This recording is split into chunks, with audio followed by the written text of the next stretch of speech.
Bonjour, chers enquêteurs. Je me présente. Je m'appelle Paul. Et voici mon collègue Bob. Aujourd'hui, nous serons vos maîtres du jeu. Et ensemble, nous allons voir dans quelle aventure vous serez plongés dans quelques instants.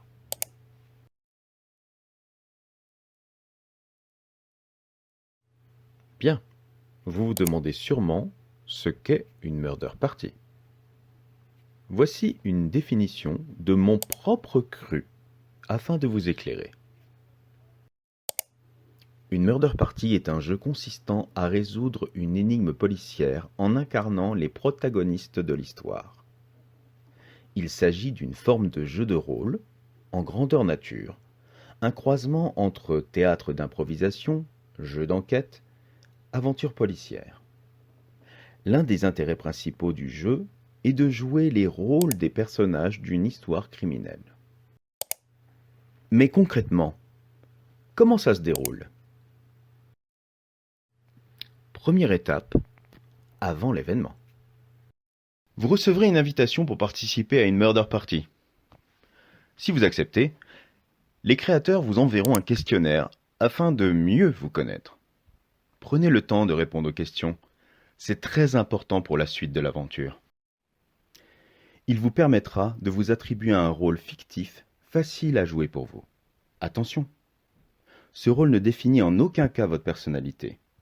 Chaque fiche personnage contient des informations qui vous aideront lors du jeu, comme l'identité et l'histoire de votre personnage. Vous pourrez connaître d'autres personnes dans le jeu. Et il y aura sûrement certaines actions à réaliser lors de la partie. Des accessoires peuvent être demandés ou vous seront fournis. Deuxième étape, pendant l'événement.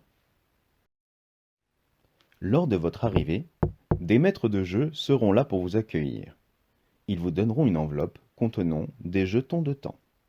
La partie se joue sur deux zones principales. Une première, où les personnages pourront discuter entre eux et faire connaissance. Une deuxième, où les maîtres de jeu gèrent les fouilles et les lieux.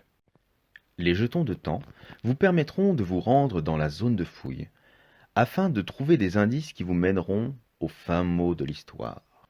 Si vous n'en avez plus, ce n'est pas grave. Vous pourrez toujours en gagner en réalisant des défis grâce à votre jeu d'acteur. Il est également possible de fouiller les pièces à plusieurs, afin d'économiser les jetons. Durant le jeu, vous serez amené à faire équipe avec les autres joueurs. Alors n'hésitez pas à communiquer entre vous. Peut-être des indices se cachent-ils dans l'histoire d'un autre personnage. Troisième étape, la fin du jeu. À la fin du jeu, il y aura un débriefing avec les maîtres de jeu. Cela permettra de retracer toute l'histoire et de mieux en comprendre les tenants et les aboutissants. Quatrième étape, après l'événement. Le jeu est maintenant terminé, mais il reste une étape à réaliser. Un second questionnaire vous sera envoyé. Cette fois, il s'agit de nous faire un retour sur l'événement. Ce n'est pas obligatoire, mais ce sont des remarques qui pourront aider les organisateurs à améliorer le jeu. Merci